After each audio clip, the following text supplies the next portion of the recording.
Falahi stock market analysis में आपका स्वागत है। दोस्तों आज हम बात करने वाले हैं एएफ इंटरप्राइजेज स्टॉक्स को लेकर। दोस्तों भारी भरकम गिरावट हो चुकी है और इसको करीब करीब एक नई कई नोटिस जारी किए गए, लेकिन उसके बाद में शायद हो सकता है कंपनी की तरफ से कुछ गलती रही हो, जिस वजह से स्टॉक को क्या नाम लेगा इसकी स्टेज 4 में डाल दिया है। जीएसएम स्टेज 4 में आपको डाल दिया गया इस कंपनी को। मैं दिखाऊँगा वो नोटिस भी दिखाऊंगा जो सेबी की तरफ से नोटिस जारी किया गया था, वो भी आपको दिखाऊंगा। हिंदी में रीड कर लीजिएगा तसल्ली से, कोई मसला नहीं है कि हिंदी में इंडिया में ज़्यादातर हिंदी पढ़ने वाले ज़्यादा रहते हैं दोस्तों, ठीक है। देखो जब जो स्टॉक, देखो एक चीज़ समझिए, जो स्टॉक आपको 160 रुपये से गिरता हुआ नज़र आता है, 160 रुपये से गिरता है, मेरा कहने का मतलब जो स्टॉक आपको 165 रुपये से गिर कर जो स्टॉक लो लगाता हुआ नज़र आता है, करीब करीब 10 रुपये के आसपास में आ जाता है, तो उससे क्या उम्मीदें रख सकते हैं। जो 160 रुपये से गिरकर 10 रुपये की रेंज में आ गया है, तो वो 10 रुपये से गिरकर अब कहाँ जा सकता है, और भी नीचे जाता हुआ नज़र आ सकता है। दिक्कतें इस स्टॉक के लिए बड़ी बड़ी देखने को मिल जाएगी, और अब इसमें लेवल सर्किट पे लगा हुआ नज़र आ रहा है, तो कहाँ तक जा सकता है भाई, और भी गिरता हुआ नज़र आ सकता है, ठीक है। क्योंकि जब लेवल सर्किट में स्टॉक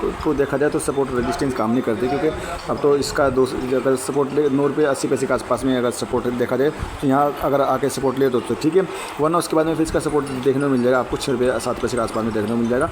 और इसकी दिक्कतें जो बढ़ती हुई नज़र मैं दिखाने वाला हूँ, चलते उस पर भी। अभी आपको सेलिंग प्रेशर देखने को मिलेगा, करीब 13,94,029 कुंटल का सेलिंग प्रेशर है, और 4 रुपये 30 पैसे का 52 किलो है, 24 रुपये 75 पैसे का 52 हाई देखने को मिलेगा। एक चीज़ क्लियर है, देखो अगर कंपनी रही, ट्रेडिंग होती रही, सब कुछ ठीक होता रहा, कोई मसला नहीं है, तो कंपनी ज़रूर एक न एक दिन अच्छा करेगी, ये तो ठीक है। बस ये कंपनी रहनी चाहिए, अगर कंपनी नहीं रहेगी तो फिर दिक्कतें खड़ी हो जाएगी, फिर तो आपको पैसा आपका फंसता हुआ नजर आएगा दोस्तों, ठीक है। 91 पैसे का आपका ऑल टाइम लो है, और 776 रुपये का ऑल टाइम हाई देखने को मिल जाए, बहुत तगड़ा ऑल टाइम हाई, 776 रुपये का ऑल टाइम हाई। तो ये तो होता है ना, किसी अनजान स्टॉक में आपको इन्वेस्ट नहीं करना चाहिए बिल्कुल भी, जब तक आप बिल्कुल उसके कारोबार से आप मुत्तफिक नहीं होते, जब तक उससे उस स्टॉक से आप दूरी बना के रखें दोस्तों, ठीक है। क्योंकि स्टॉक आपको मार्केट में एक से एक स्टॉक मिल जाएगा जो रोज़ाना सर्किट पर सर्किट लगाएंगे। एक इस स्टॉक भी है, आयुष वेलनेस एक स्टॉक है जो आपको सालों से क्या नाम लेके बढ़ता हुआ नज़र आ रहा था, सर्किट लगता हुआ नज़र आता रोज़ाना, ठीक है। यानी 50 रुपये से करीब 200 रुपये के आसपास तक चला गया। आज वो स्टॉक फिर जीएसएम स्टेज 0 में पड़ा हुआ नज़र आ रहा है, और ट्रेडिंग उसकी भी यही कंडीशन है, कोई सेल नहीं कर पा रहा है। तो यही होता है दोस्तों, ठीक है। इसलिए मैं आपको बोलता हूँ बार बार, देख ध्यान से सुनिए, पॉइंट वाली मैं आपको बात बताने जा रहा हूँ। अगर आप किसी स्टॉक को बाय करते हैं, तो बाय करने के बाद में सपोज करो अपर सर्किट में है, तो रोज़ाना उसमें आपको स्टॉप लॉस लगाना पड़ेगा। स्टॉप लॉस रोज़ाना लगाओ, स्टॉप लॉस लगाए बगैर तो बिल्कुल स्टॉक मार्केट में रहिएगा मत दोस्तों, ठीक है।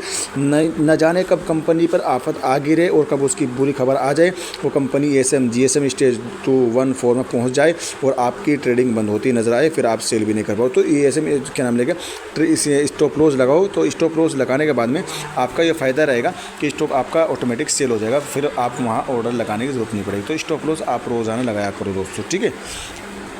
या खरीदते वक्त सबसे अच्छा तरीका है, जब स्टॉक को आप खरीदें तो ऑप्शन वहीं पे रहता है। एक तरफ तो आपका बाइंग रहेगा कि इस तरफ बाइंग मार्केट प्राइस पे खरीदे लिमिट पर, दूसरी तरफ जो रहेगा वहाँ स्टॉप लॉस का भी ऑप्शन आता है। तो स्टॉप लॉस ज़रूर इस्तेमाल करने का, खरीदते वक्त इस्तेमाल कर लेना, फिर आपको बार बार लगाने की ज़रूरत नहीं पड़ेगी दोस्तों, ठीक है। तो ये एक अच्छा तरीका होता है बचने का। चलते आगे की ओर। लो पी आपको देखने को मिला 23 करोड़ का मार्केट का, छोटी सी कंपनी 23 करोड़ का मार्केट है। करंट प्राइस अगर देखो तो बहुत हाई देखने को मिला है साहब। मार्केट प्राइस का जैसा इसका करंट प्राइस है, जो मार्केट कैप है इसका 23 करोड़ का, इस हिसाब से मेरे को करंट प्राइस बहुत हाई देखने को मिला। 12 रुपये बहुत बैठता है दोस्तों, ठीक है। और 14 रुपये 35 पैसे की इस बुक वैल्यू देखने को मिलेगी, फेस वैल्यू 10 की देखने को मिलेगी दोस्तों, ठीक है। ताकत और कमज़ोरी की, जैसे कि मैं आपको हर बार दिखाता हूँ, 7 ताकतें देखने को मिल रही हैं, 15 कमज़ोरी हैं, 15, ठीक है, पढ़ लो। Promoter decreasing their share holding, promoter ने अपनी होल्डिंग को बेचा है, अपनी होल्डिंग को कम किया है, इसलिए कमज़ोरी बढ़ती हुई नजर। प्रमोट तो बेच के निकल रहे हैं, पब्लिक बेचारी खरीदती जा रही है दोस्तों, जाहिर सी बात, तो फिर भुगतना पड़ेगा ना आपको दोस्तों। तो इस गलती मत करना दोस्तों कभी भी। कंपनी के रिवेन्यू की अगर बात करें 2022 से लेकर 2024 तक गिरता हुआ नज़र आया है, और नेट प्रॉफिट की अगर बात करें 2022 में 1 करोड़ का नेट प्रॉफिट था, 2023 और 24 में 0 करोड़ का नेट प्रॉफिट है। EPS की अगर बात करें, EPS 2021 से लेकर 2024 तक लगातार गिरता हुआ नज़र आया है। BVPS की अगर बात की तो BVPS में हमें थोड़ा सा बढ़ता हुआ नज़र आया है, 23-62 का BVPS देखने को मिल रहा है बुक वैल्यू पर शेयर में। ROE यानी रिटर्न ऑन इक्विटी की अगर बात की जाए तो करीब 10% का 2021 में था, जो घटकर 2024 0.54% का ROE यानी लगातार 3-4 सालों से ROE में गिरावट देखने को मिल रही है। अब मुझे बताओ, जो कंपनी नेगेटिव परफॉर्मेंस कर रही है साल दर साल, हर चीज़ में गिरावट देखने को मिल रही है, revenue, net profit, EPS, BVP या सॉरी ROE, तो जाहिर सी बात है कंपनी आपको अच्छा कहाँ से करती नजर आएगी। ये चीज़ तो ये बेसिक सी चीज़ें, ये नॉर्मल सी चीज़ें हैं, ये चीज़ तो आपको हर स्टॉक की मालूम रहनी चाहिए दोस्तों, ठीक है। ज़्यादा अंदर ना घुसें, बस ये जो मेन जो चेहरा होता है ना स्टॉक का, वो यहीं पे देखने को मिल जाता है आपका साल दर साल की परफॉर्मेंस कैसी है, ठीक है। यहाँ से आप मालूम पड़ जाएगा। क्वार्टर टू क्वार्टर तो छोड़ दीजिए, वहाँ से कोई फ़र्क नहीं पड़ेगा। अगर क्वार्टर टू क्वार्टर में देखने जाएंगे तो आपको 1-2-4 दिन की तेज़ी देखने को मिलेगी, लेकिन अगर यहाँ साल दर साल की परफॉर्मेंस आप देखोगे तो यहाँ अगर आप किसी साल की परफॉर्मेंस, जैसे 2024 की परफॉर्मेंस अच्छी रही तो हो सकता है 2025 की संभावना भी ज़्यादा बढ़ जाती है। और अगर 2024 की परफॉर्मेंस ख़राब रही तो उसके बाद में भी आप देख सकते हैं कि अगर आने वाले 25 में अगर इसकी परफॉर्मेंस अच्छी हो जाती है तो ठीक है, वरना फिर और भी ख़राब होती नज़र आती है। डेट की बात करें, डेट हमें बढ़ता हुआ नज़र आया। 2023 में इसका डेट था 0.17% का, 2024 में बढ़कर 0.20% का होता हुआ नज़र आया है दोस्तों, ठीक है। फाइनेंस और इन्वेस्टमेंट की कंपनी देखने को मिल जाएगी दोस्तों, ठीक है।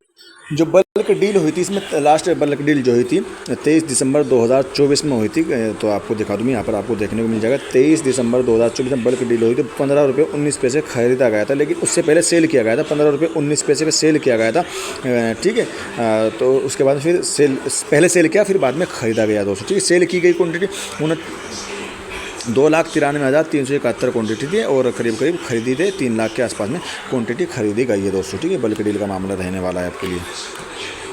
अब यहाँ पर आपको शेयर होल्डिंग पैटर्न देखा तो प्रमोटर की होल्डिंग करीब 229 की देखने को मिल जाएगी, पब्लिक की होल्डिंग 97% से ज़्यादा की देखने को मिलेगी। तो दिक्कतें तो है प्रमोटर की होल्डिंग, वो भी इसमें से भी कम 5.72 की थी, जो कम होती ही नजर आई सितंबर क्वार्टर में दोस्तों, ठीक है। सितंबर महीने में प्रमोटर की होल्डिंग कम होती ही नजर आई। तो जाहिर सी बात है, कहाँ से उठेगा स्टॉक, आज भी 4-5% के गिरावट में देखने को मिल रहा है। अब ये स्टॉक का गिरावट जब तक जारी रहेगी, जब तक स्टॉक आपको ये GSM स्टॉक से बाहर नहीं निकलता, जब तक ये जारी रह सकती है। चलते हैं उस तरफ भी दोस्तों। तो यहाँ पर आपको 3 नोटिस देखने को मिल जाएगा, ठीक है। यहाँ पर आपको देखने को मिल जाएगा, तो हम तीसरे नोटिस पर ही क्लिक करेंगे। जो बंदा इंग्लिश में पढ़ना चाहता है वो इंग्लिश में यहाँ रीड कर सकता है, जो हिंदी में पढ़ना चाहता है वो हिंदी में भी यहाँ पर आके पढ़ सकता है। तो ये रही हिंदी की PDF, जो हिंदी में पढ़ना चाहते हैं तसल्ली से आराम से नोटिस पढ़ लीजिए। क्या इसमें से भी ने जो इसमें नोटिस भेजा था, क्या इसमें आप रीड कर कमेंट ज़रूर कर दीजिए कि आपकी समझ में आया, क्या आपको अच्छा लगा, क्या इसमें आपकी कितनी होल्डिंग है, कितने प्राइस पर है, कब से फंसे हुए, ठीक है। तो ज़रूर कमेंट करिएगा। देखो, कभी भी आप किसी के कहने से कभी किसी स्टॉक्स को बाय ना करो दोस्तों, ठीक है। उसकी अंदर की कंडीशन, जो मैंने नॉर्मल सी चीज़ बताई ना, आपकी साल दर साल की परफॉर्मेंस स्टॉक की देख लो। अगर वो पॉजिटिव है तो स्टॉक में आप पॉजिटिव रहिएगा, अगर उसकी कोई चीज़ नेगेटिव है तो आप भी नेगेटिव रहिएगा दोस्तों, ठीक है। और आपने हो सकता है नोटिस पढ़ लिया होगा, पूरा रीड कर लीजिएगा तसल्ली से। तो उम्मीद है वीडियो अच्छी लगी होगी, लाइक करिए। चैनल पर पहली बार आपने विजिट किया, चैनल को ज़रूर सब्सक्राइब कर दीजिएगा। Thanks for watching video.